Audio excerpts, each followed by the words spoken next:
Hey everyone watching the replay, welcome to another Curly Chemistry Live. I just want to let Instagram know that we are going live. Let's see.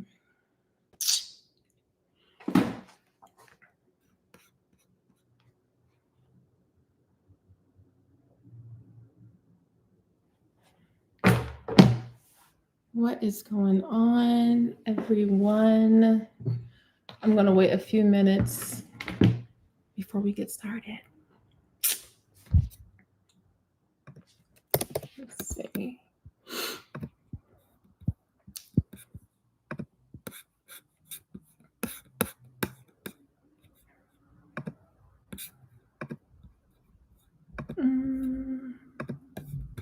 Let's see.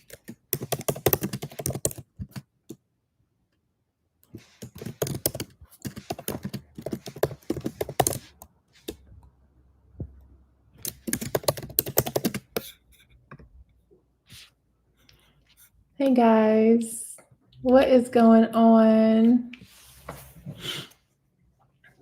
Hey Rosalind, I messaged you last night. I don't know if you got my email or not. But you should have gotten like a PDF document with like a link to a survey. If not, what I'll do is after this live, I'll send you the link directly. Hey, what's going on, Lanaya, Lynn? What is going on? This is such an impromptu live because I wasn't sure, hey guys, if I was gonna come on live tonight, but here we are.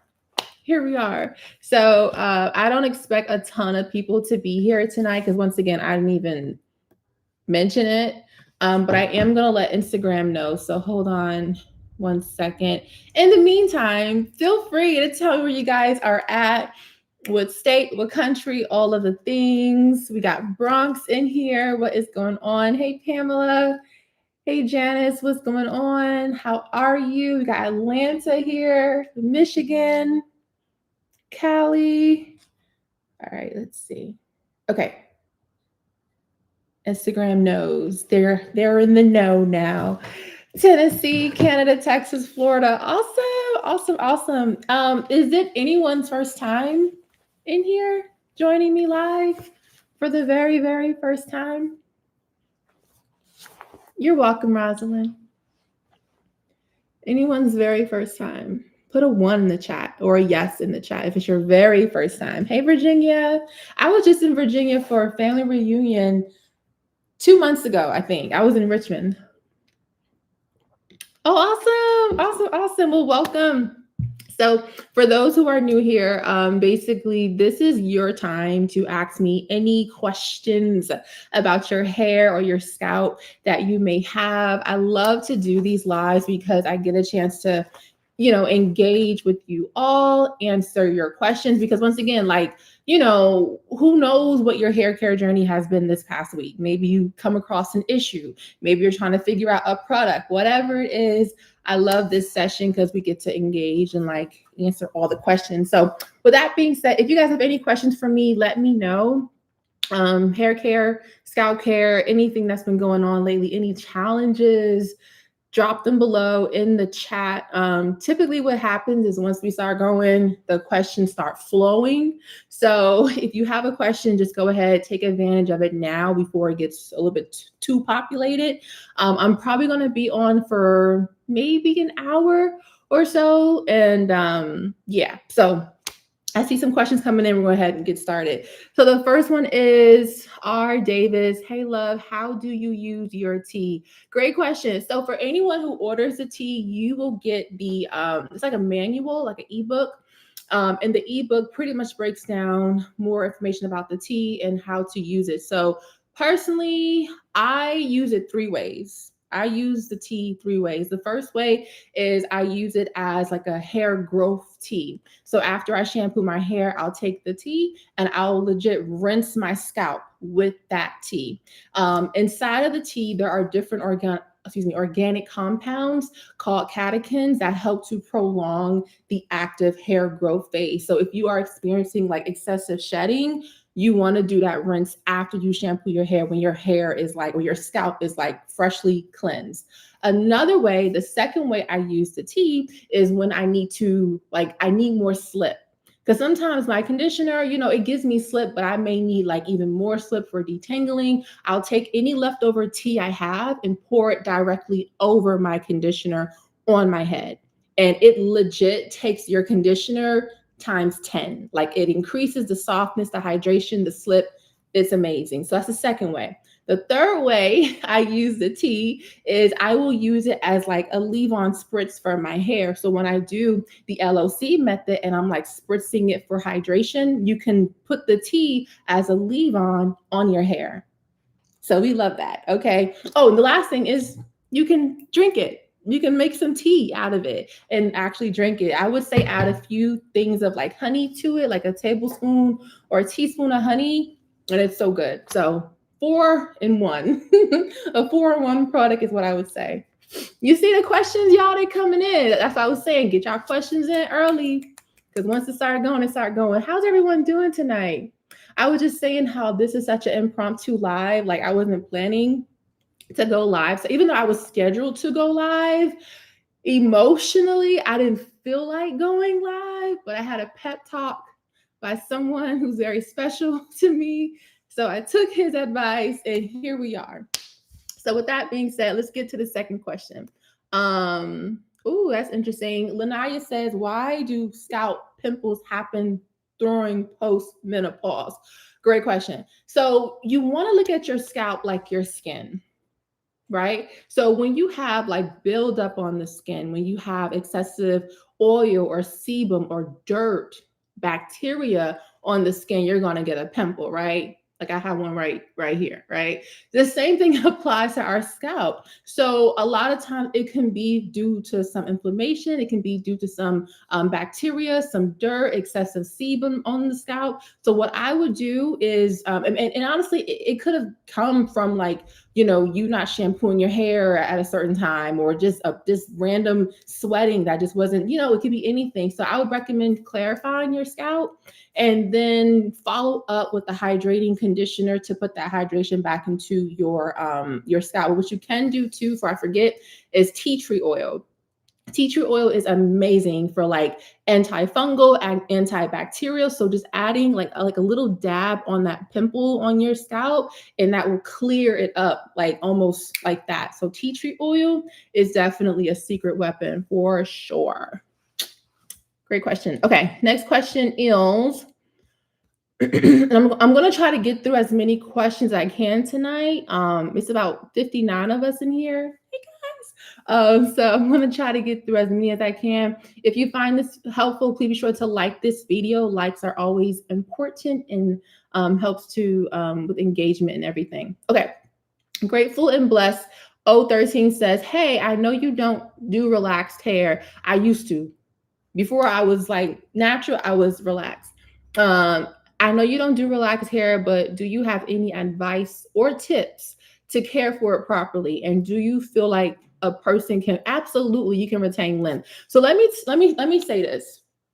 Let me say this. I was relaxed when I first got on YouTube back in 2010. If you go back to my old YouTube videos, you will see me having like long relaxed hair. So can you have healthy relaxed hair?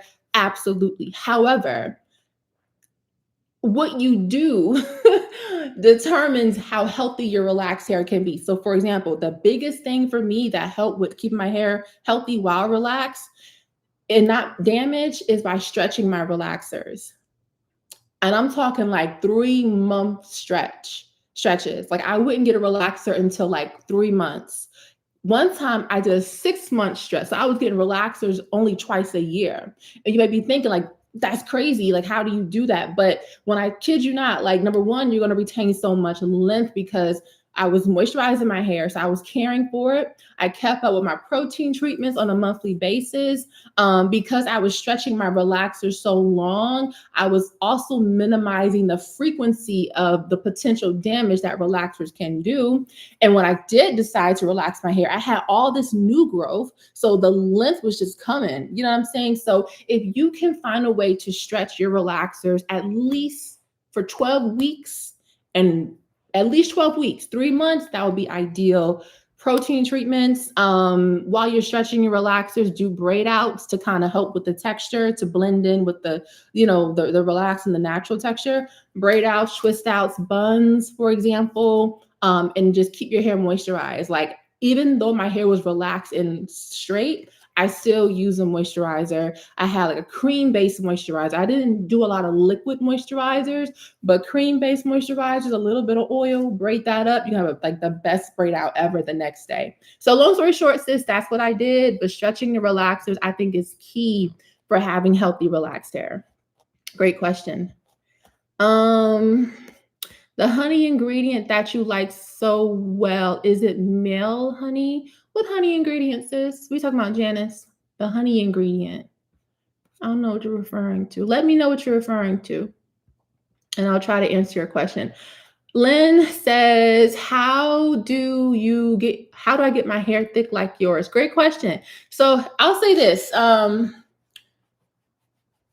The density of our hair, it could be genetic. It could be like, hey, you just naturally have thick hair, or you just naturally have finer hair. So it could be genetic. However, I will say this, the healthier your hair gets, a lot of times the more fuller and the thicker it will become. If I showed you past photos, like when I first started my hair care journey, my hair was so thin. It was so fine.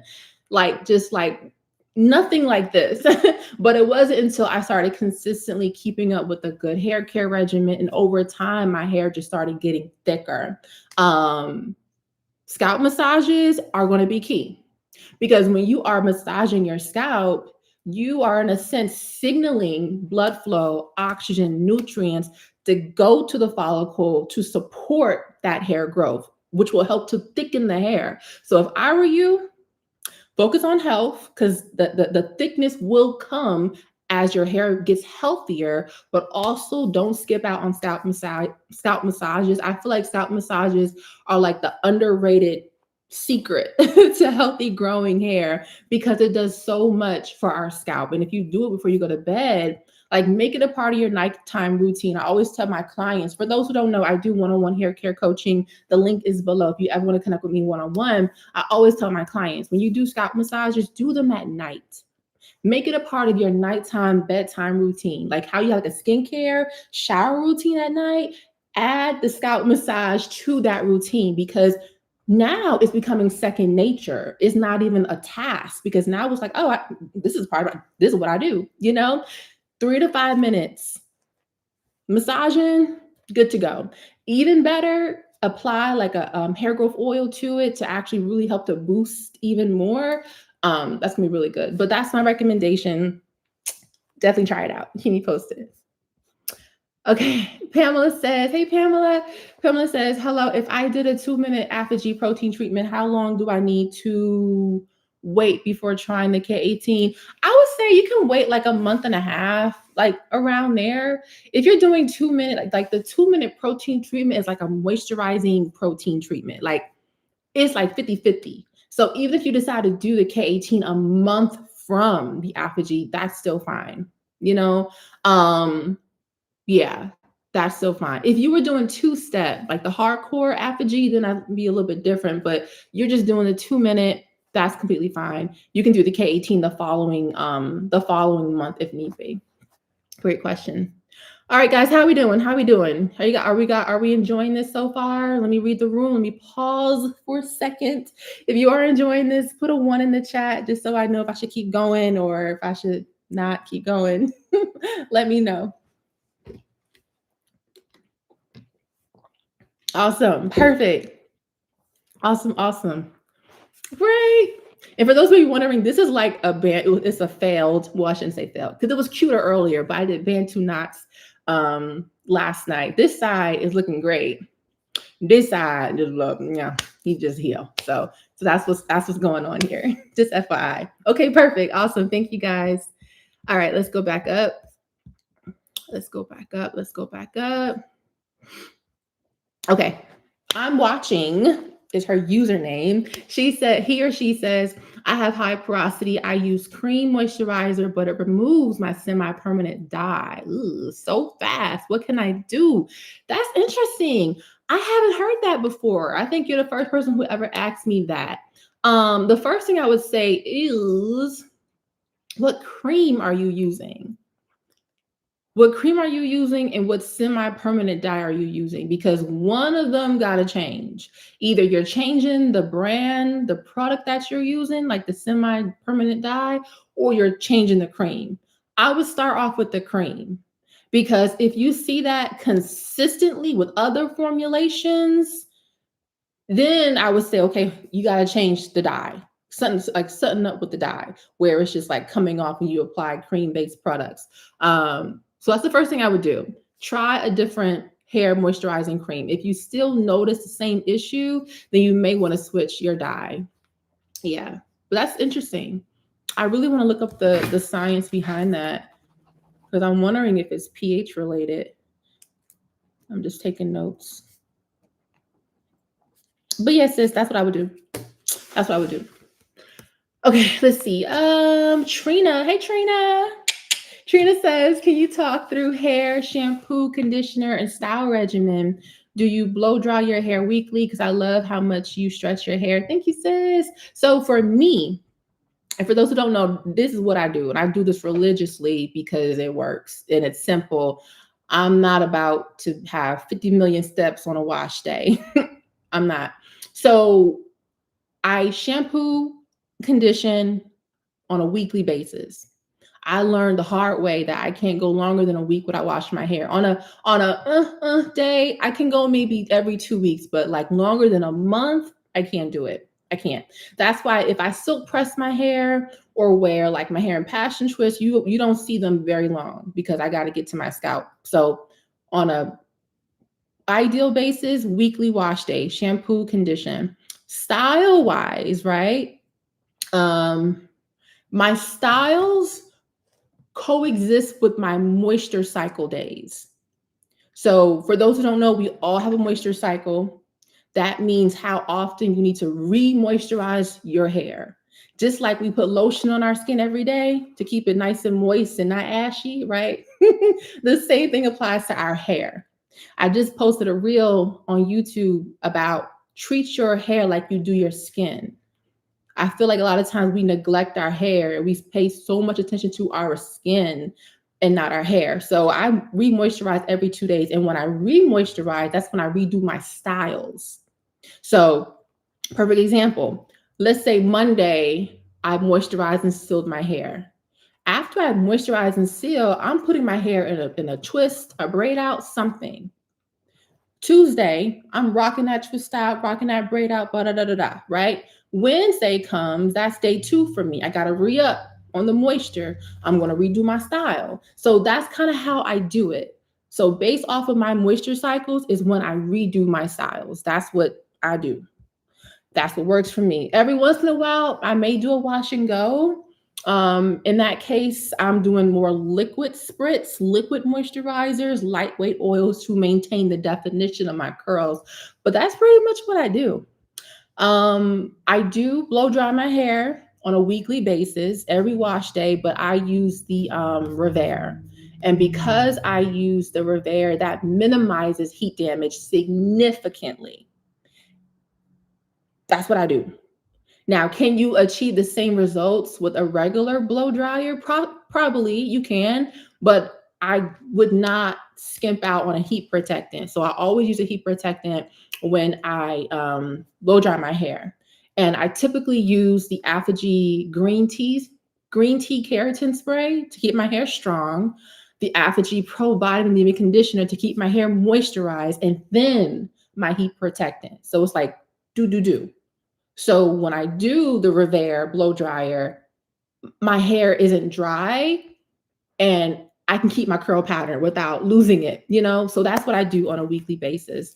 And then once it's blow dried, I still use moisturizer. I still use my cream and my oil, my hair grease, all of that. And I think because I do that, it helps to keep the hair in a stretched style without reverting. So that's what I think what helps. If you want, I can do like a more in detailed video. Just let me know. But to answer your question, that's what I do. Hopefully that helps. Okay. Aisha says, my ends keep getting dry, but I think it's because I dye my gray hair. I've been using leave-in conditioner, aloe vera juice, spray bottle, and castor oil to keep my ends moisturized. Okay. So definitely, I will say dye can absolutely dry your hair out for sure. I always say if you are going to do dyes and color and semi-permanent, whatever, you need to be deep conditioning your hair at least twice a month. Like that should just be a given, just to give your hair that extra nourishment that it needs, right? As far as the moisturizing go and your ends being real dry, the first thing I would do is to do a reset. I would do a trim if there is any damage or split ends. There may not be, but if there are, I would do like a nice little, like teeny tiny trim, start fresh. Your moisturizer may not be enough because you're using a leave-in conditioner, aloe vera juice, and castor oil on your ends. And that's not a bad combination, but you may need something a little bit more substantive. So the aloe vera juice is perfect. I would keep that as your L. That should be number one, your liquid. The cream, if the leave-in conditioner you're using is a cream, you can keep that, but I want you to try something else. I want you to try either Curls Blueberry Bliss leave-in conditioner or Donna's Recipe Extra Creamy Hair Cream. And I'm saying something lightweight because I think that might be more ideal, but you do have gray hair, so you could get away with Apogee Shea Pro leave-in conditioner. It's a little bit thicker than the Donna's Recipe and the Curls Blueberry Bliss leave-in conditioner, but you may need something a little bit more oomph to keep your hair less dry. And then the castor oil, I would swap that out for like sweet almond oil. That's what I would do. If you want to go old school, I would try hair grease. So that's what I recommend. Increasing your deep conditioning and just try a different moisturizer and a different sealant and make sure that aloe vera juice is the first step. That should be the first liquid layer on your hair as your LCO. I hope that helps. Okay, I'm gonna try to speed up a little bit more. Let's see. I want to make sure I attempt to answer all the questions. We're going to try. Blissful Cosmic Water says, hey, after I use a leave-in gel, then mousse, should I immediately seal with grease afterwards or wait a bit because my hair will be so drenched? I just thought it might feel weird if I did that. Yeah, I wouldn't do that. So leave-in gel and mousse. Are you doing like a wash and go? Is this a twist out or leave-in? Like, that's my question. Like, what kind of style are you trying to achieve? Instead of the grease, I would do an oil after that mousse, just a little bit. Like, you don't need a lot, just a little bit. You can do a lightweight oil, grapeseed, sweet almond, or jojoba. You know, if you are doing a wash and go, after you put that mousse or comb that mousse through your hair, take that oil and just kind of go like that, just to help to lock in that moisture. But the grease may be too much. I mean, you can try the grease, but the grease may be a little bit too much.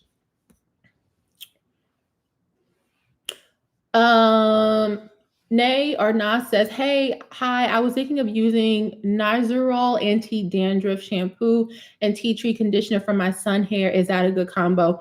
I think that's a good combo, but I will say this, the Nizoral, I've heard that can be kind of drying on the scalp. So I would say monitor that. If you notice that his scalp or his hair is kind of drying, even after, I mean, the conditioner should help to put that moisture back in, but if it's not, I would try the CeraVe. I want to say it's CeraVe. CeraVe just came out with an anti-dandruff shampoo, and I heard that it's amazing. So try the Nizoral that you currently have, but if it's too drying, then try the CeraVe dandruff shampoo.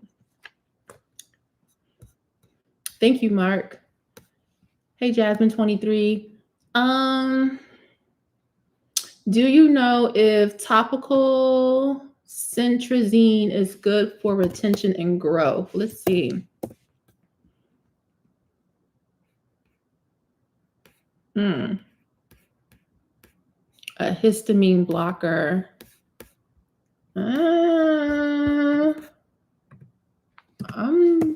I'm leaning towards no, but let me look let me confirm.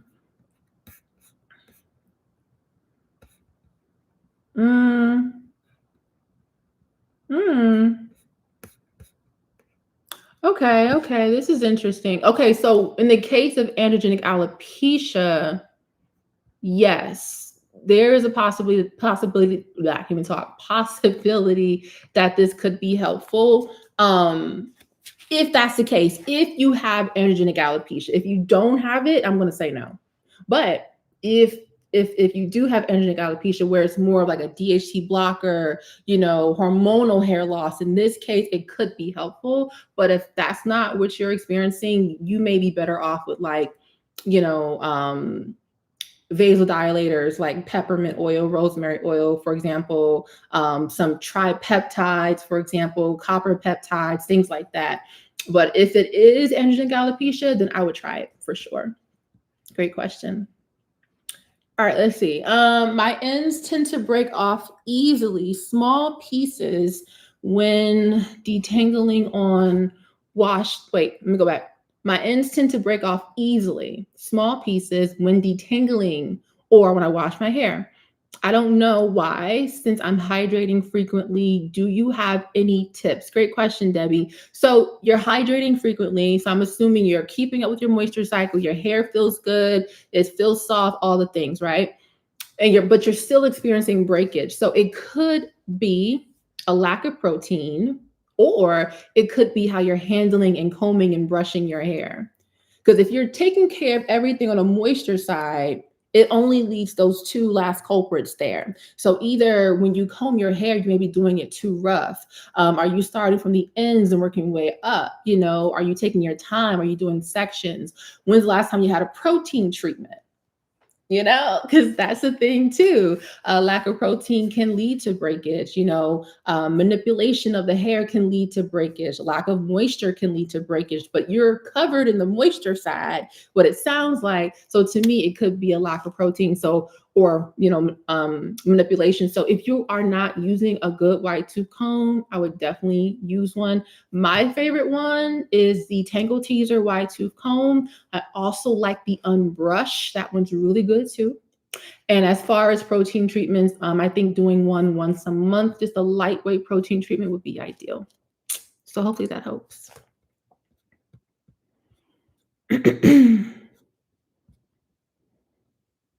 All right, Brianna says, hey, Jillian, I'm doing good. Thank you for asking. All right, let's see. Where'd it go? Hold on, guys. I lost my question. Okay, here we go. Brianna says, hi, Tanya. I have a problem with retaining my length. I think because my hair still has plenty of split ends that needs to be trimmed, but I recently did a trim. How can I prevent split ends? Ooh, great question. So a lot of times split ends honestly come from brushing the hair, combing the hair. Once again, in a rough way or in a rushed way. I always tell people, like for me, like when I detangle my hair, I try not to do it when I'm angry or tired or in a rush, because I'm not going to have the patience to handle my hair the way I should. So it could be that. It could be an iron deficiency too. I have seen that, where if you are lacking iron, it can lead to split ends, like dry hair, brittle hair, split ends. So it could be that, could be a lack of iron. Or it could be, let's see, it could be a lack of moisture as well. So one thing I will say to try to do is the next time when it's your moisture cycle day, when it's time for you to moisturize your hair, put a little bit of cream and oil, just a little extra on the ends of your hair. Like when you're combing, or not combing, when you're applying that product to your hair, just add a little bit more. Focus on the ends and then maybe do like a gentle 2-strand twist. That's what I would do, because sometimes our ends just need like a little extra TLC as well. So that's what I recommend trying. But it is good that you are getting a trim done. That's good. But definitely just kind of watch how you're combing, and a little TLC to your ends will be really helpful for sure. So hopefully that helps. Lady Storm says, any advice on the chronic itch, pain spots on scalp due to trichotillomania? So I'll say this advice on the chronic itch pain spot. So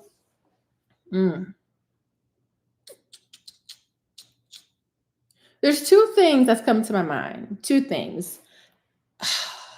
I'm trying to be mindful. Yeah. Okay. So for the pain spots, like, where it's like kind of tender, that's definitely inflammation for sure. That tenderness, that irritation for sure.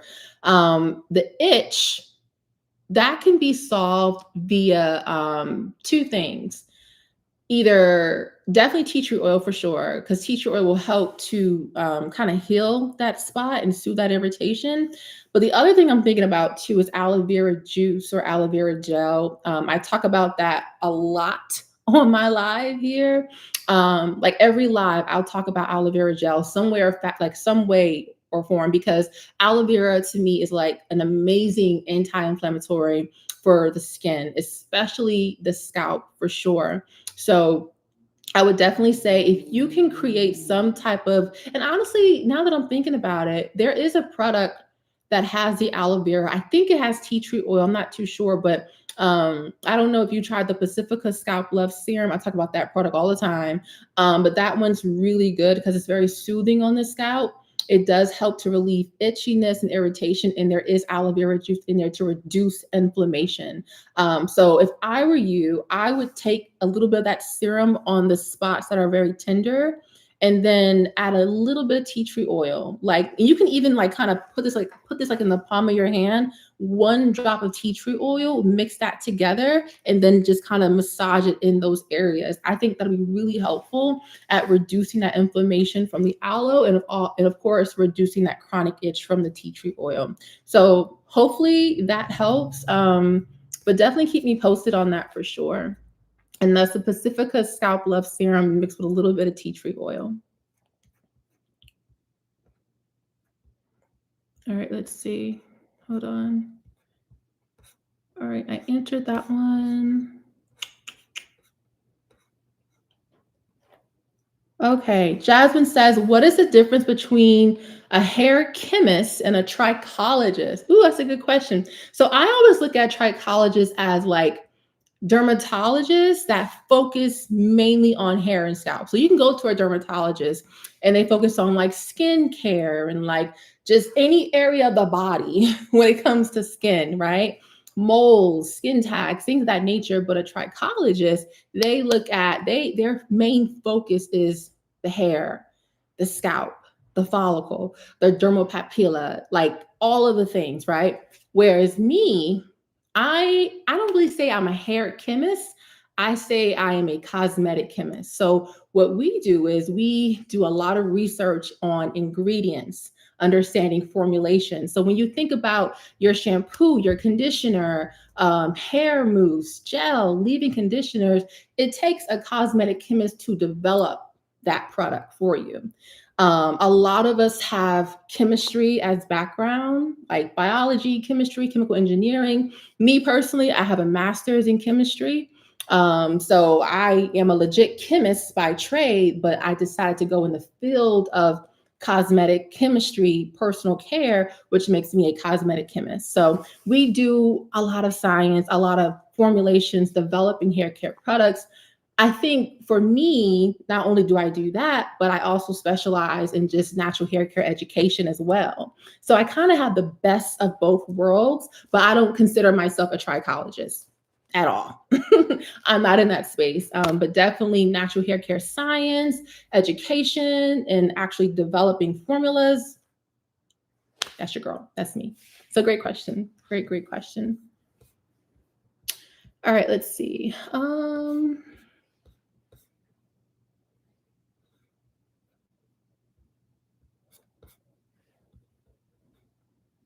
Is protein only for relaxed hair? Oh, that's a good question. No, protein is for anyone who has hair because our hair is made up of protein, it's made up of keratin. And I always say this, like how different things can actually diminish the protein and weaken our hair.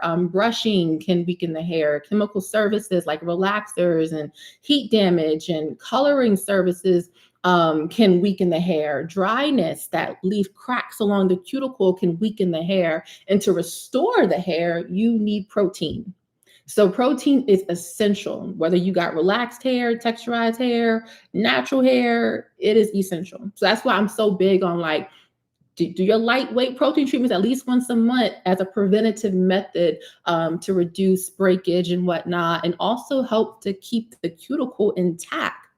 Because if you're applying all the moisturizing products, but your cuticles are jacked up, when I say cuticle, like the cuticle of your hair has missing pieces and cracks, your hair is not going to retain that moisture. But that's where those protein treatments come into play to fill in those missing patches, those missing pieces, so that the product you put in your hair can actually stay in the hair and not easily escape. And that's why for those who have high porosity hair, I always recommend you need to get protein treatments. Like that should not be an option because of how your cuticles are. And I also recommend doing pre-poo treatments for those who have high porosity hair as well. Coconut oil, babasu oil, for example. Some people use aloe vera juice, whatever you want to use, but pre-poo and protein, in my opinion, is essential for high porosity hair for sure. But protein across the board, absolutely, hands down. Okay, let's see. All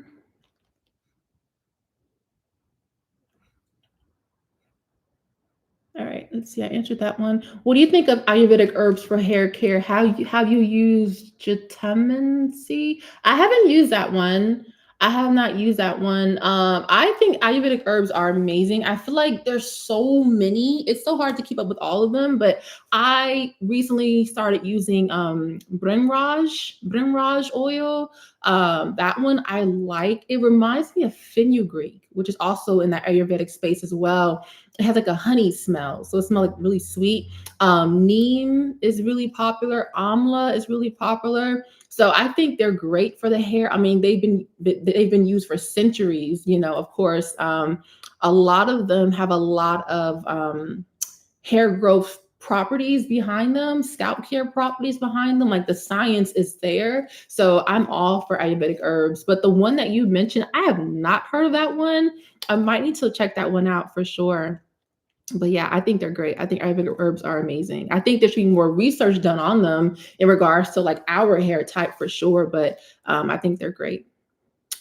Okay, MJ Solomon says probably it was the moisturizing and the taking care was the most important part. When I was relaxed, I only relaxed twice a year and my hair was a mess. Oh, wow. Sorry to hear that, sir. Okay, Jasmine 23 says, what blood test do you recommend? Definitely iron, definitely vitamin D for sure. But to go deeper, I would get a micronutrient test. That's what I did a few years ago. And that was like one of the best things I could have ever done, a micronutrient test. So basically this test, it's a blood test. They take like 4 vials of blood. I think it took 4 or 5 vials of blood. I don't remember, but it was a lot.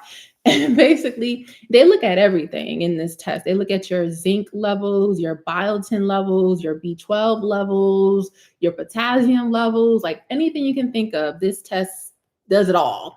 And I'm so glad I did that test because at that time I had a little bit of thinning hair. And the thing is, I didn't even share this with you guys. I wish I did, but I didn't. But my hair was thinning a little bit at that time. And I did that test because let's be honest, your primary doctor isn't about to give you a test to check your biotin levels. Like, what? No. But the micronutrient test, I was able to see where I was and what my body needed. And I was deficient. I was deficient in biotin. And then I got on a biotin supplement and then my hair started flourishing. So definitely on a standardized, definitely iron and vitamin D will be like my top 2 I recommend. But if you could do a micronutrient test, that would be amazing. That would be ideal.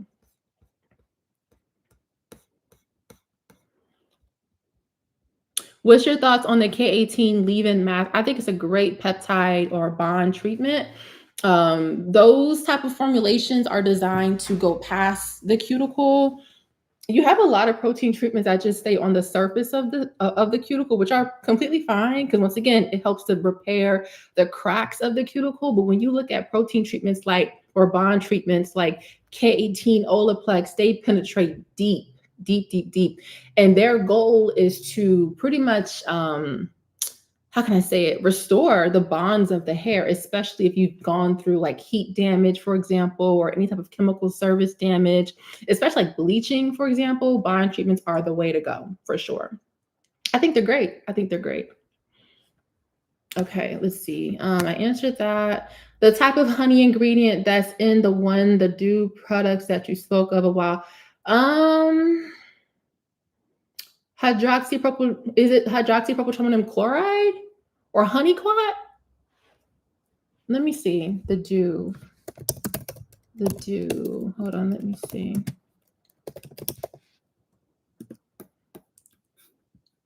I wonder if it's the honey dip gel that you're referring to. See if I can find the ingredient list. I can see what you're talking about.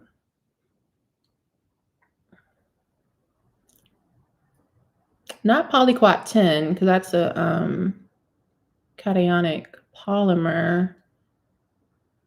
I'm not sure what you're talking about, unless it's the honeyquat. If it's the honeyquat ingredient, then that is a cationic ingredient. It's a conditioning ingredient. It helps with slip. It helps to restore the cuticle, smooth the cuticle, and it's also derived from honey, if that's the one you're referring to. If not, just let me know exactly, and then I'll be able to expound more. Okay, you guys still doing okay? Hey, Whitney, how are you? You guys still doing okay? Once again, this is helpful. Please be sure to like this video. I'm trying to get through as many questions as I can. We have a few, we have another 25 minutes or so, and then I'm gonna hop off. All right, let's see. And I'm trying to go in order. I'm trying, but we'll see. Thank you so much. How often would you wash relaxed hair? Also, how often to moisturize relaxed hair? So when I was relaxed, I think I washed my hair once every 2 weeks. I think that's what I was doing at that time. I don't think I was washing it weekly. I think I was doing once every 2 weeks, and then moisturize my hair. I think I did like once every 3 or 4 days.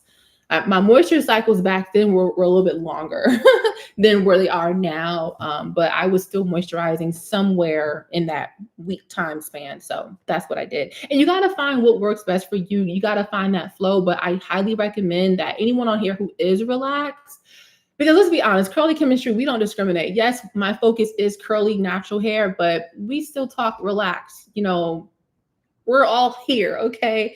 All are welcome. And my relaxed videos are still up. They ain't go nowhere, okay? And they are full of gems, especially if you are in that relaxed space. So definitely check out my past videos for sure. My hair was like down to my bra strap length when I was relaxed. Relaxed hair, okay? So you can absolutely have healthy relaxed hair for sure. Okie dokie. Someone said, Lanaya, you look like a Polynesian with your hair. Like, do I, sis? Is it given Polynesian vibes? Like, is it the curls? Is it the curls? I don't know, but thank you. Oh, and for those who just came in, this is an old, I shouldn't say old, but it's a Bantu knot. It's like a little fly around here. This is a Bantu knot. This side it looked better earlier, but you know, this side is like, girl, I'm tired. Just giving up for today, but that's what's going on here. But thank you. I'm glad you like it. I was ready to put up in a bun. Okay, let's see. John says, hi, Tanya. Hey, John. Have you heard of the Hair Guard Grow Band? If not, would you do a review on the Hair Guard Grow Band for automating scalp massaging? Let's look at this really quick, guys. Hair Guard. I feel like every day there's something new. Restore your hair. Okay. And it's a legit band that goes around the head. It's $397. The world's first fully automated scalp massager designed to reverse male pattern hair loss without side effects. Okay.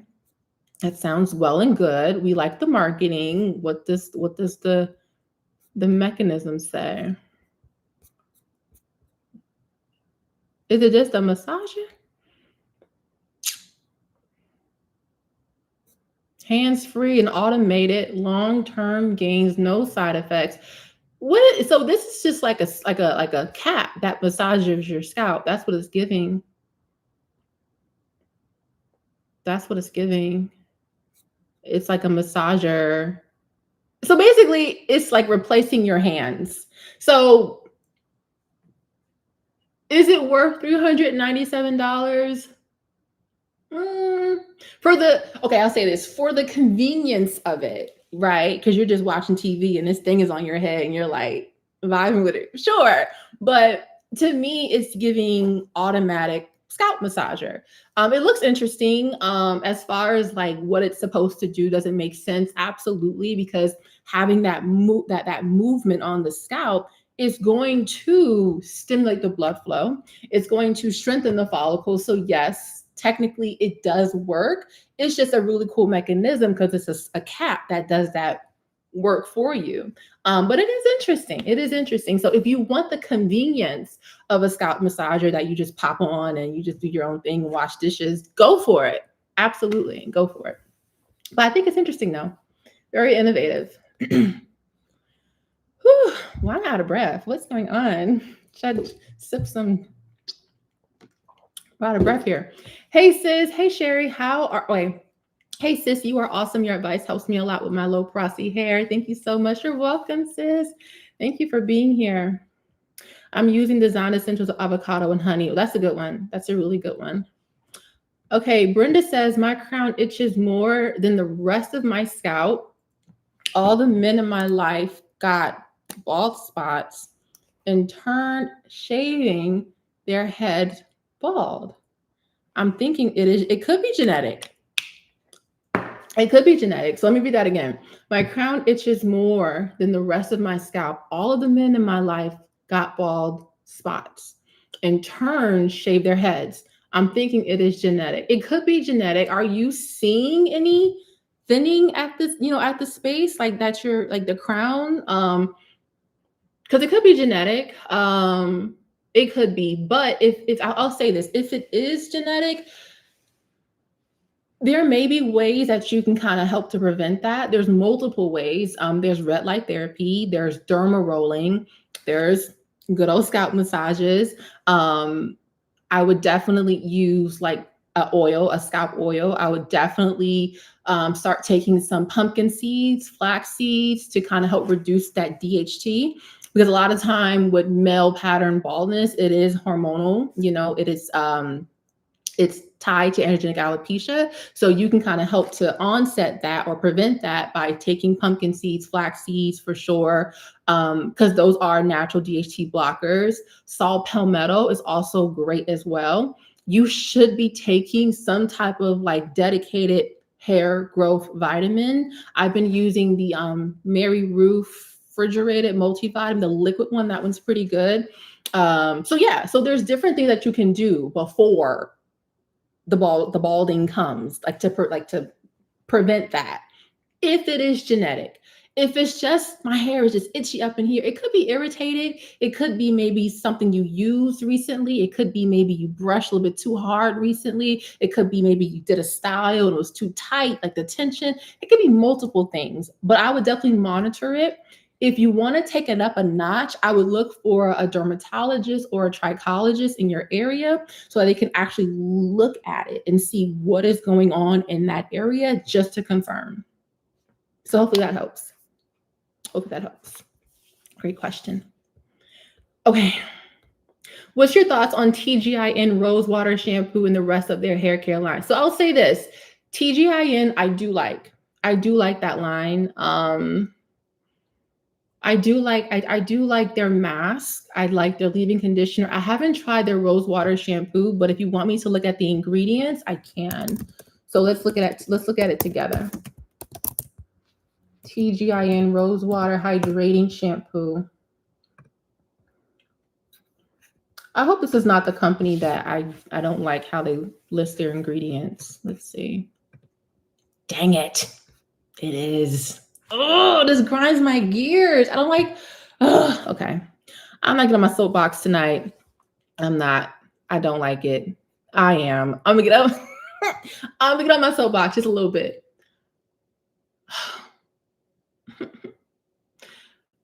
I don't like when brands lead with marketing. So you have when a brand creates their ingredient list, right? We're supposed to do it in a way that reflects the quantitative amount of each ingredient in the formulation. So if I make a shampoo, right? And let's say my shampoo is 70% water, and then my cleansing surfactant, sodium C14 olefin sulfonate, is 20%, that should be the second ingredient because that's the second most abundant. It shouldn't be down at the bottom. But sometimes what brands do is they put the marketing, the stuff that sounds real good, like rosewater extract and apple peptides and marshmallow oil, way at the top.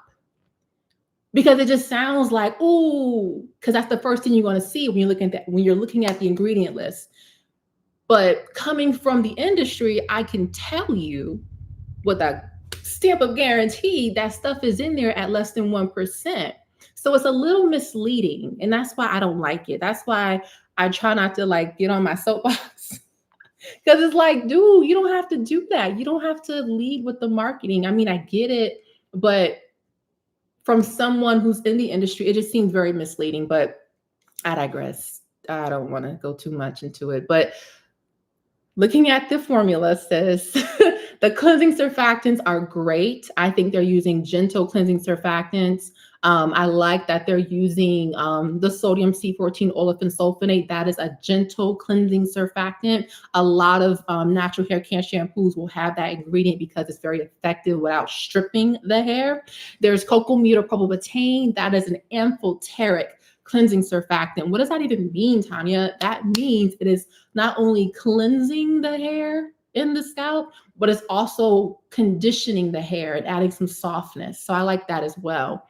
They got vitamins in here, which are great. More than likely, they're in there at less than 1%. But overall, the formula looks good. I don't have any beef with the formula. I just don't like the fact that the ingredient list is misleading. That's what I don't like. I don't like it. But outside of that, the formula looks great. I would recommend it for sure. Okay, let's see. Next question. Storm says, 4C high porosity, is it okay if my stylist doesn't wash out conditioner fully? Stylist left a little conditioner in and said the reason was me getting a natural style twist. Yes, that's completely fine. So here's the thing, and this is a tip that I do too sometimes. When I condition my hair, I leave a little bit in, just a little bit in, because you're, in a sense, keeping some of that conditioning and that slip and that softness in your hair. So when you go to get out the shower, apply your leave-in and detangle in your style, it just feels so much better. It really does. It actually increases the hydration when you leave just a little bit of your conditioner in your hair. So for those who haven't tried that, try that your next wash day. You don't have to rinse the whole thing off. Now, I will say this, there's a caveat to this. If it's a protein conditioner, rinse it off completely. Like it gotta go. But if it's moisturizing, hydrating, detangling shampoo, conditioner, you can leave a little bit in, and you will feel like your curls will feel so juicy when you get out the shower, especially if you use my tea. Like if you pour my tea on top of your conditioner and just leave a little bit of it, ooh, baby, them curls gonna be popping, it's gonna be juicy, it's gonna be so all the things. Okay. But to answer your question, Storm, absolutely, it's completely fine. And for those who don't know, the Hydrating Herbal Hair Tea Rinse, the link is below for more information. Definitely check it out. It is amazing. Okay. Let's see. Excuse me.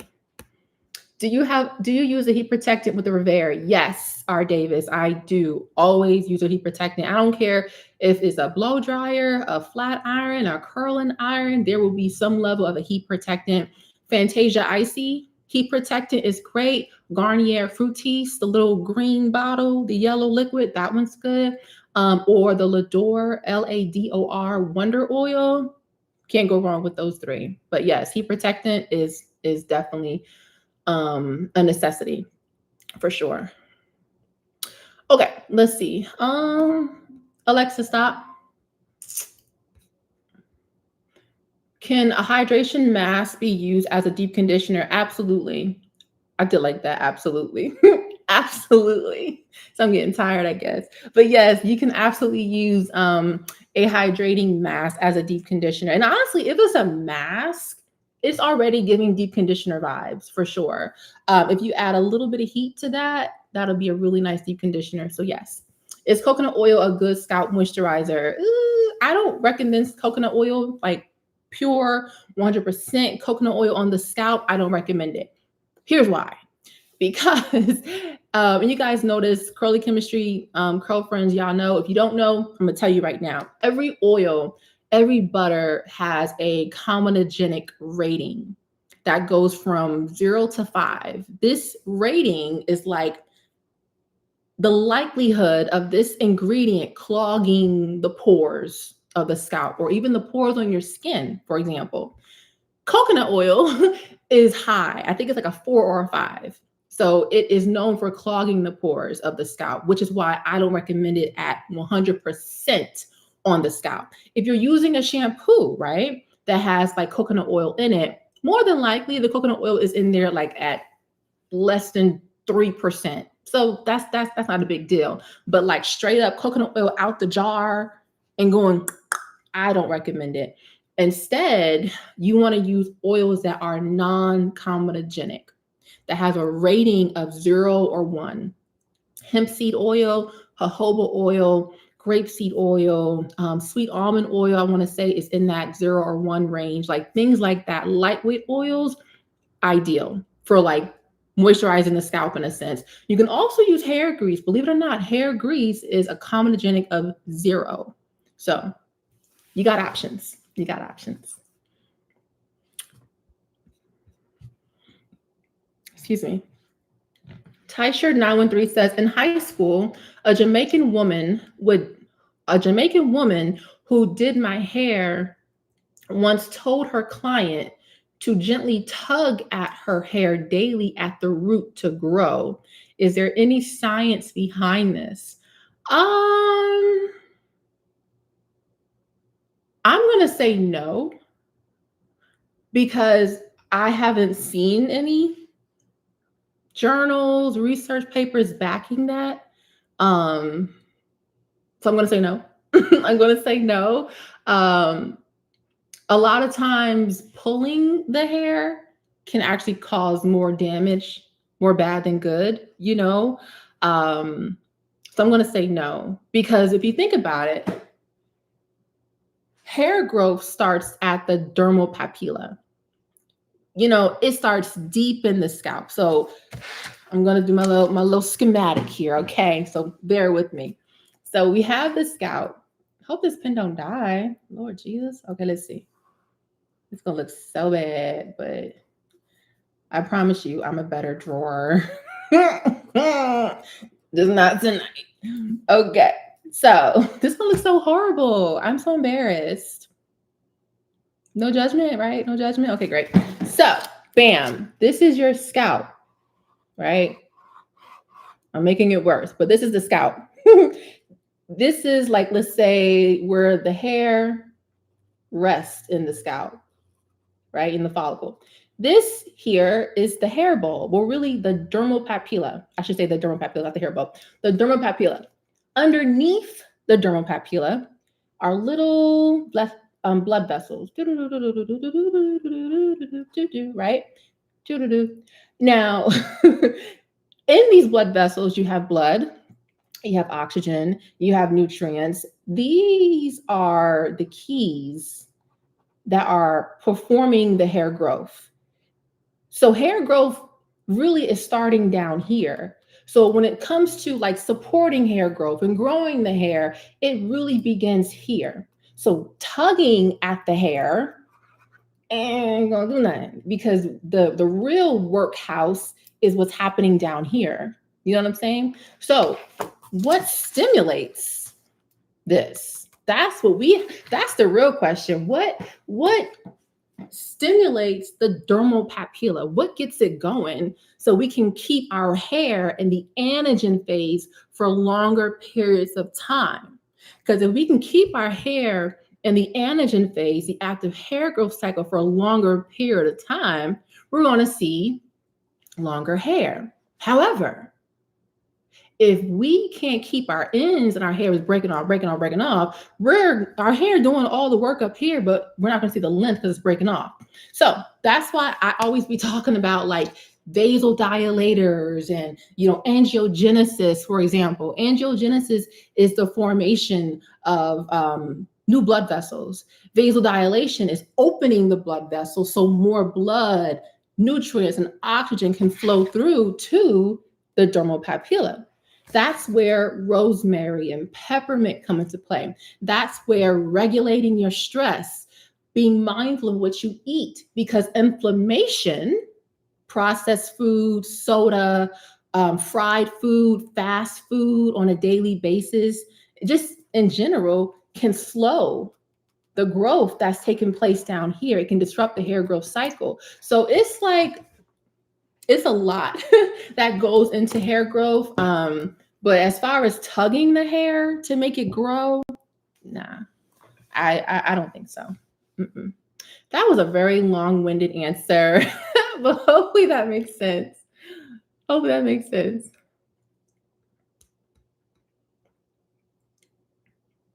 Well, that's a good question. Blessed to have Aiden says, if the C in the LOC is thicker, does it hydrate more? Not always. Not always. So I would say this: the thickness of a product is coming from fatty alcohols like cetyl alcohol, cetyl alcohol. That's what gives the product that creamy texture. If I make a cream that has 3% cetyl alcohol, it's going to be nice and thick. But if I make one that has like 7% or 5%, it's going to be nice and thick, right? The only thing that has changed is the consistency of the product.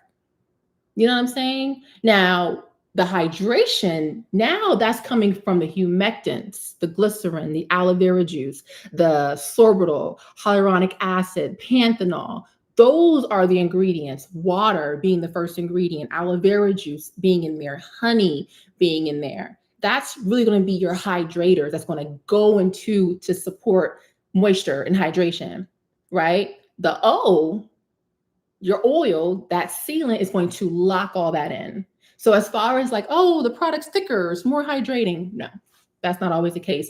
90% of the time is not the case. I'll just say that.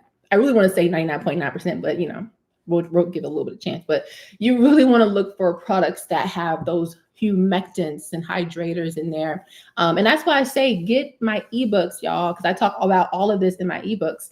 I would say if you haven't gotten a curly chemistry ebook, start with the Curly Girls Guide to Hair Care Ingredients, and then work your way up to the Natural Hair Care Wisdom flashcards. The Natural Hair Care Wisdom flashcards is like, so I would say the beginner guide is the hair care ingredients, Curly Girls Guide to Hair Care Ingredients, and all the links are below. But great question. I love that question. Okay, we're going to do a few more questions and then we're going to hop off. You guys are really enjoying this. I'm so happy. Once again, this is a very impromptu live, but we are here. Okay, let's see.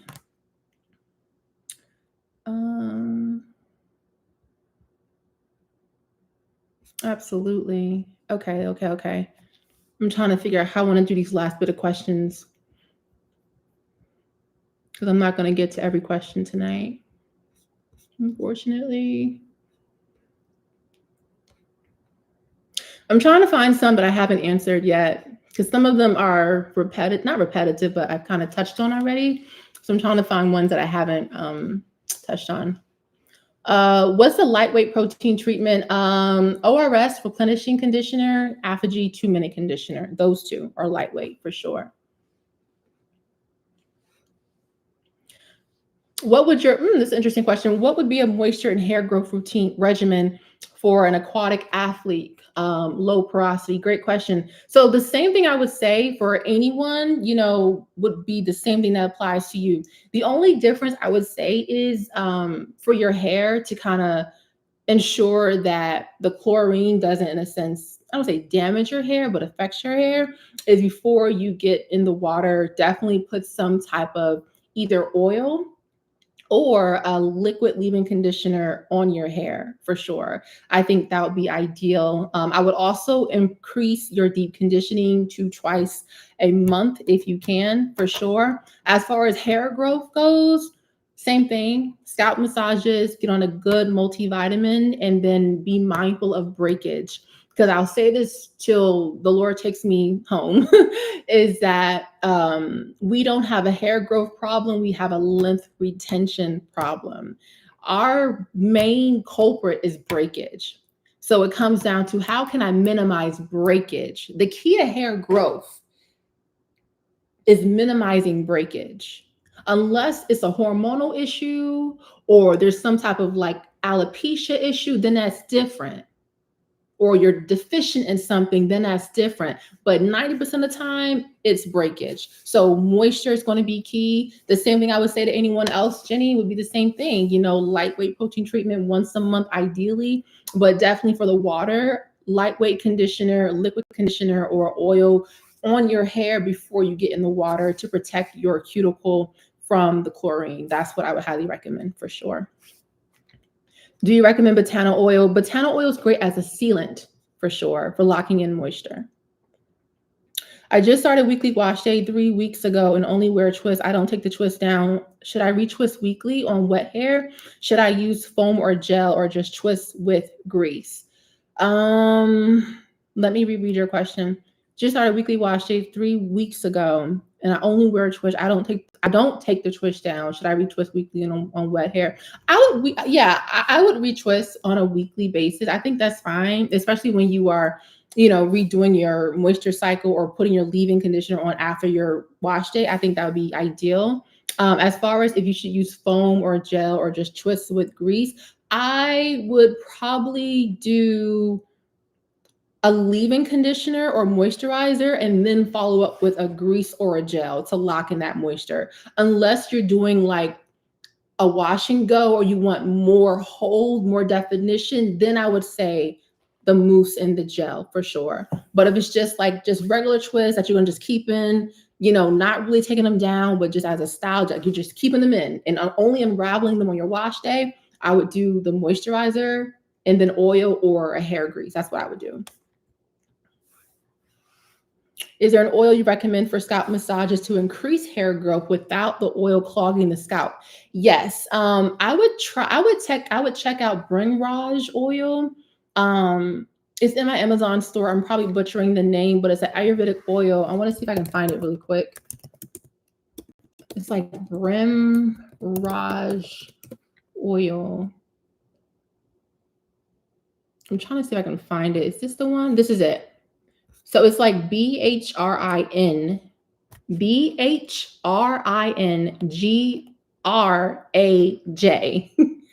Breakage oil. That one is the one I was talking about earlier. It's an Ayurvedic oil designed to support hair growth, reactivate dormant follicles. That one I would check out for sure.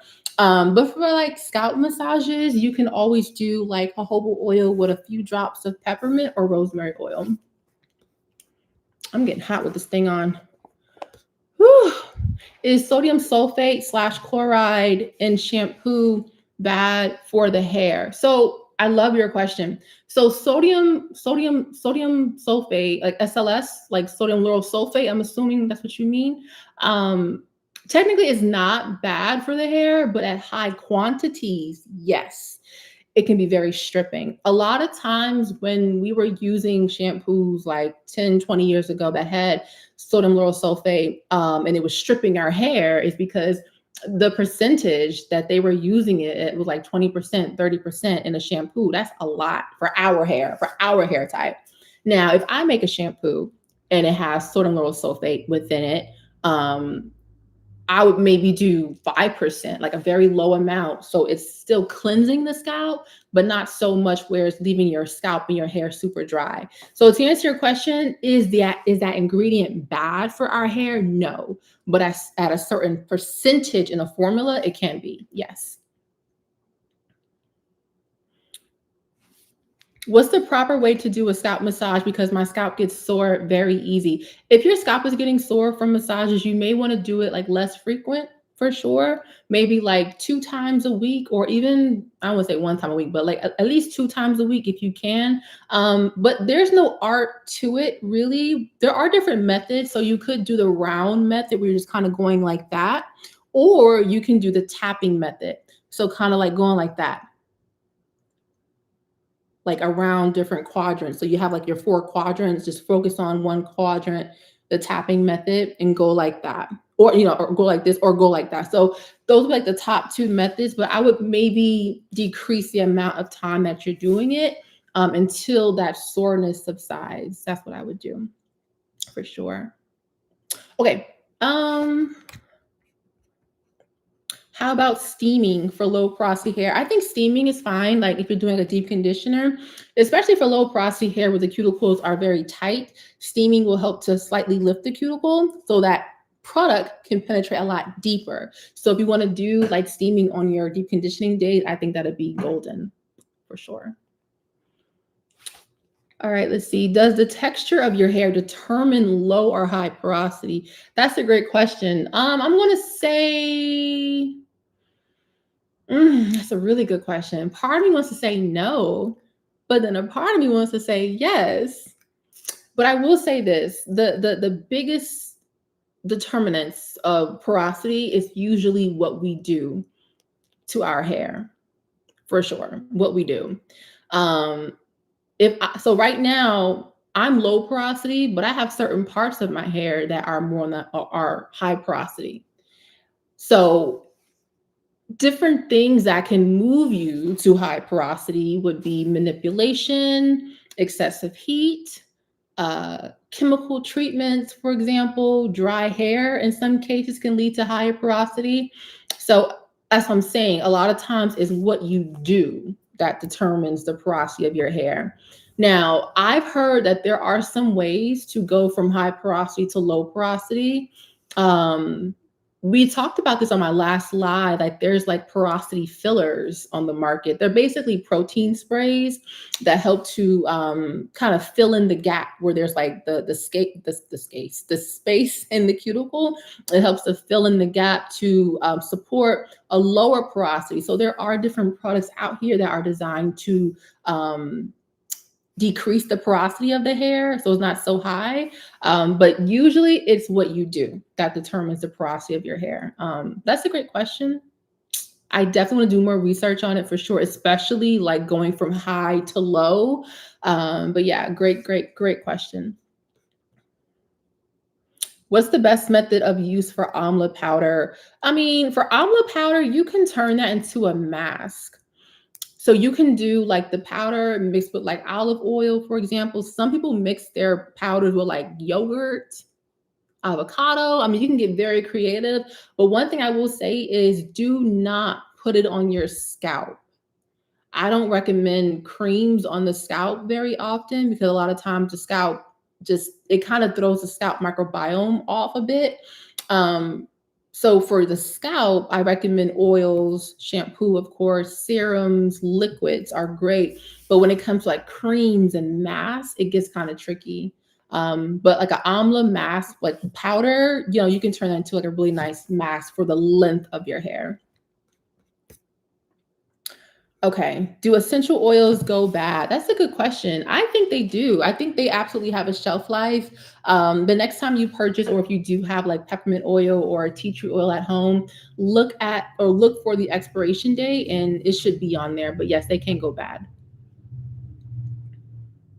Let's see.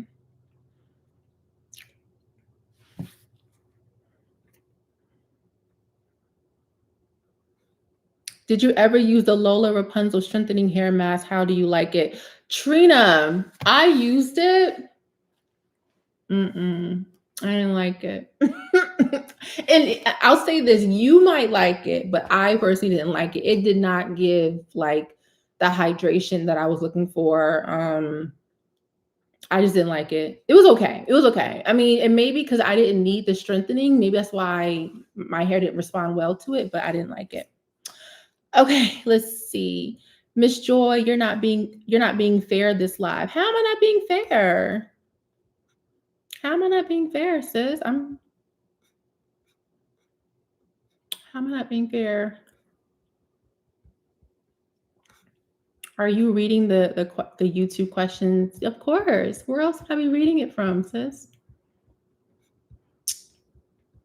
Okay, let's see. What do you recommend for hair shedding? Can low vitamin D? Yes, absolutely, absolutely. So low vitamin D will disrupt your hair growth cycle. It will actually take your hair out of the anagen phase and put you in the telogen phase, which is the shedding phase. So yes, low vitamin D can absolutely can absolutely promote shedding. It can reduce the active hair growth phase and actually lead to excessive shedding. Absolutely.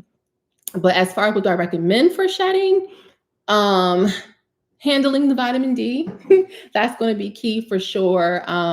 Tea rinses, like my hydrating herbal hair tea rinse, will help to strengthen the follicle, elongate that anagen phase, reduce excessive shedding for sure, and scalp massages will help to strengthen the follicle as well. So that's what I would recommend. But if the vitamin D is what you are experiencing, I would tackle that first. Absolutely. Thank you, Whitney. I appreciate you, sis. Because I'm like, all right. All right, see. And once again, I'm not going to get to everyone's question today. I typically don't get a chance to get to everyone's question because I try to do this in a certain time. But the silver lining is I'll be back. I'll be back next week. So, and of course, I do one-on-one hair care coaching. So if your question is not asked or answered tonight, you can always sign up for a call with me. You get 30 minutes with me. We locked in on Zoom. So there's also that as well. So you got options. You guys have options. Okay, let's see.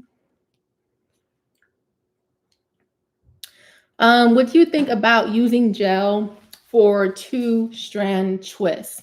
I have dry hair and was thinking about only using water and grease only. Gel would be good. So what I would do if I were you with the gel, because gel can be kind of finicky sometimes with the grease. So what I would do is definitely the water, then I would do the gel, and then I would try an oil. Or you can do an experiment. You can do an experiment where you have one half with the liquid, the gel, and the grease, and the other half with the liquid, the gel, and the oil, just to see which side your hair prefers. But that's what I would do. But I think the oil would be better, but definitely try with the grease and see how your hair responds to that. All right, let's do 3 more questions and then we're gonna head out.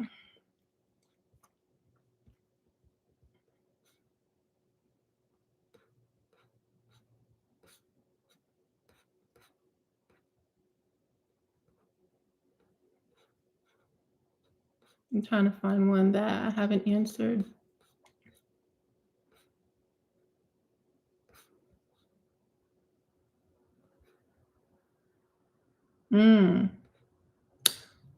That's a good one, but I think I answered that one already.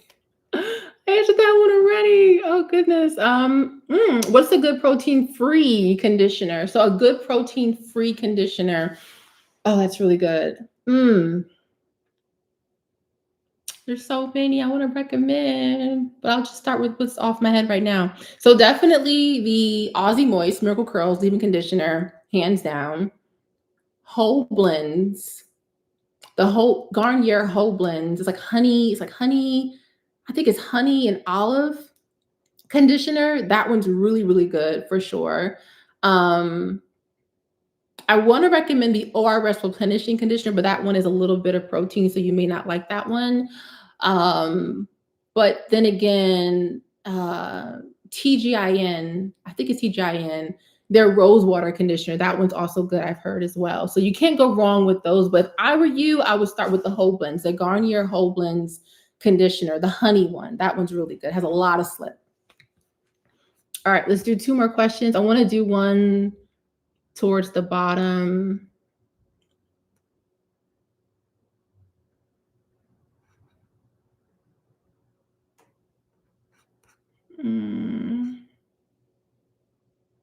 Ooh, that's interesting. NJ says, my hair was damaged from a blowout and was told to use an old school treatment like cholesterol on my hair to bring the curls back. Does that work? Great question. I'm gonna be honest. So the cholesterol treatment that I've seen, I don't recommend it. And here's why. Number one, they, at least the Queen Haleen, I can speak to that one. That one, the cholesterol is in there at a very, very low amount. So we're talking less than 1%. Now, for some, it can be effective for like restoring the hair, but we're talking heat damage here, right? So because it's heat damage, your hair is damaged from a blowout, the cholesterol is not going to be enough. You're going to want a bonding peptide treatment, K18, Olaplex, or if you're brave, I would try the Apogee 2-step treatment. So between those 3, you can't go wrong. Like when I had heat damage from a really bad flat iron treatment years ago, I did the Apogee 2-step, and that did help to restore some of my curls, but a lot of them I had to kind of just grow them back out. So there's that. But overall, I think between those 3, you can't go wrong. Great question. Okay. One more question. Okay, let's see. All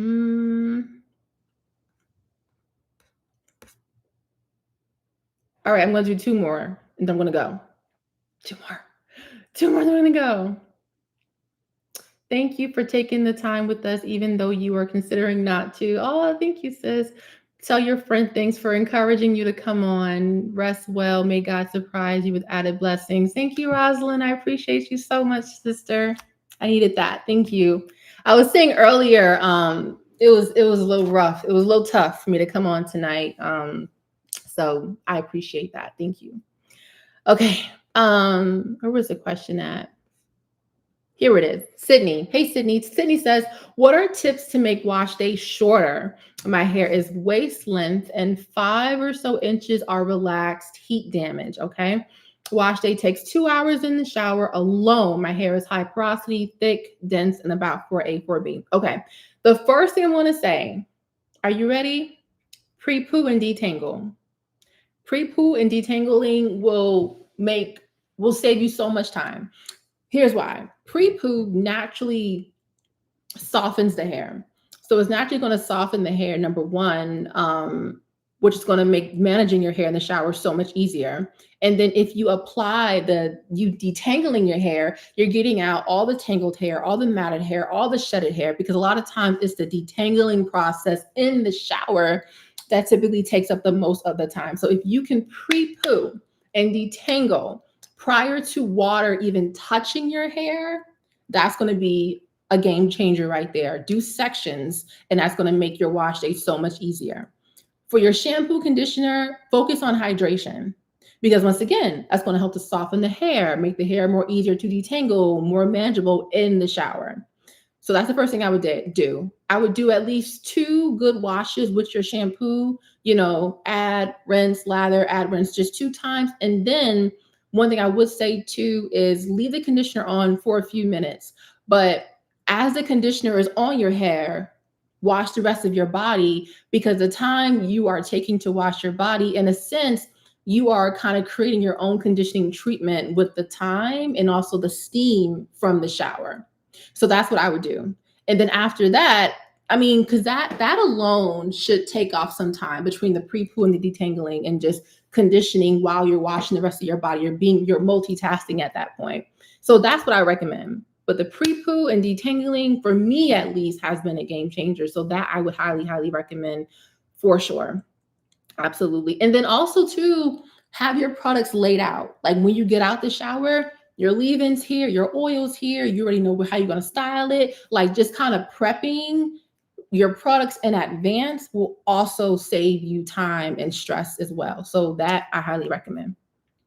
Okay, the last question I was looking at is, Leela or Lila, Lilo Jewel, because I saw your question a few times before I got the other question. Okay, here we go. What do you recommend in taking down? What do you recommend in taking down the form twists? What's the form twist?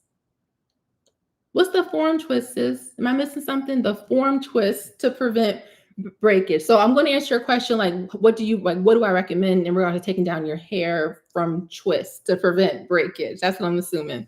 So the question is, the twist, is this your hair or is it like fake hair intertwined with your twists? Oh, from locks. The form locks? What's the form? Okay, here we go. What do you recommend in taking down the form locks? I don't know why I cannot read this question. Taking down the form twist dreadlocks to prevent breakage. Well, first, let me Google form twist because I have not heard that term before.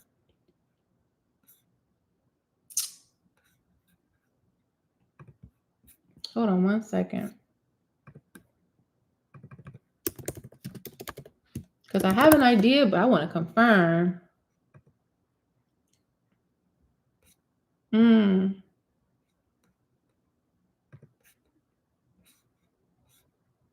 Okay, here we go. Okay.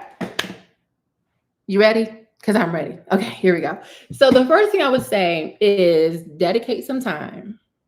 That's number one. You're going to need some time. Put on a good movie.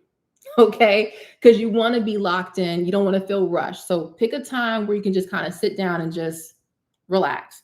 As far as the tools go, that I can't help you with because part of me is like, okay, rat tail comb, wide tooth comb, between those two. So I would go on YouTube and see how are people taking down their locks. You know, I've seen a lot of people do like the rat tail comb. So that might be what you got to do. Now, the next thing I would say is this. They're very thick dreadlocks. Okay. Next thing I would say is you want to choose a lubricant. You never want to take down your locks, your twists, anything on dry hair. Never on dry hair, because that's going to damage the hair, damage the cuticle of the hair. And you're going to have a hard time retaining moisture, and it's not going to be it. So make sure you choose a good lubricant. I'm going to recommend two things for you. The first thing is going to have a little bit of protein in there because that's going to help to strengthen your hair. So while you're taking down the locks, you're not damaging your hair. Okay. The first thing I'm going to recommend is going to be, make sure you write this down, is the Apogee Pro Vitamin Leave-In Conditioner. Another product I talk about very often, but I stand by it because of the protein in there. Like I said, it's going to help to prevent damage to your hair, but there's also a dimethicone in here. So this is a water-based silicone that washes off easily. It doesn't stay in the hair, but the slip is amazing. So you're going to spritz your hair first with the Apogee Pro Vitamin Leave-In Conditioner. And by the way, this is for anyone, whether you got locks or not, okay? Spray your hair with this leave-in conditioner. And then what you're going to do is take your time with it. Now, wait, let me go back. Spray your hair with leave-in conditioner. Do sections, little baby sections. Take your time with this. And then you're going to take olive oil. Why olive oil? Here's why.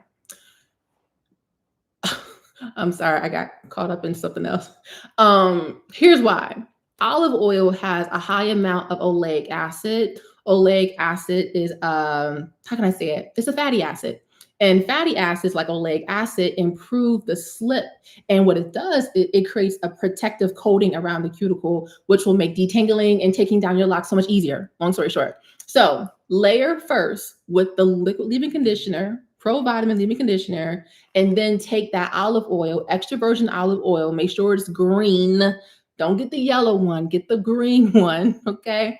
And put that on the hair and legit take your time as you're taking down your locks. That is what I would do. That's what I would do. Those two products combined is, in my opinion, all you will really need. If you find something else, go with that. But just off the cuff, those two, you can't go wrong. Hopefully that helps. Keep me posted. Let me know how it works for you. All right, guys. It's that time. Because if not, we will keep going until 10 o'clock. And yeah. So if you guys enjoyed this live, thank you guys so much for being here. Once again, this was a very impromptu live. I didn't even schedule it. You're welcome. Keep me posted. I definitely didn't even schedule this because I did not think I was going to come on live tonight because I just wasn't feeling myself emotionally today. But we are here. We are here. And I'm so glad I came on live tonight. I will keep this live up as usual.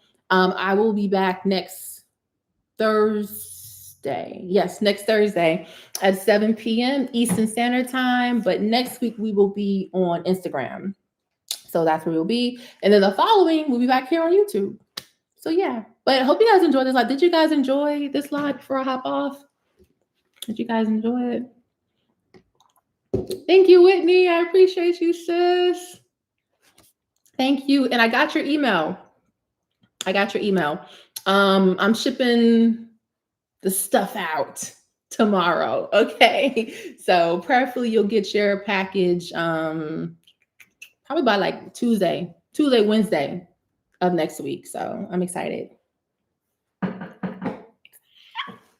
All right. Enjoy. Okay, great. Awesome. And for those who are just like, hey, I didn't have a question. I didn't post a comment. I just wanted to just listen. I see you. Whether you commented or not, thank you for being here. Your presence is important. And I just thank you guys for being a part of the Curly Chemistry community. Okay. Thank you guys.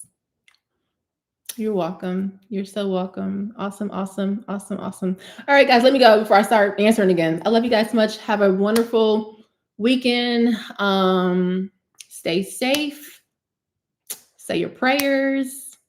I don't know what to say. God is on the throne, and it is well. It is well. Thank you guys for being here. I'll see you guys next week. Love you guys. Bye. Yes, and yes, September 11th. And if anyone lost anyone, September 11th, it's so crazy. I'm gonna go after this. It's so crazy because I feel like everyone remembers where they were September 11th. Like I think I was in middle school when all that stuff happened, and I was in New Jersey, so I was like 25 minutes away from the World Trade Center. So it hits different for sure. But anyway, I love you guys so much.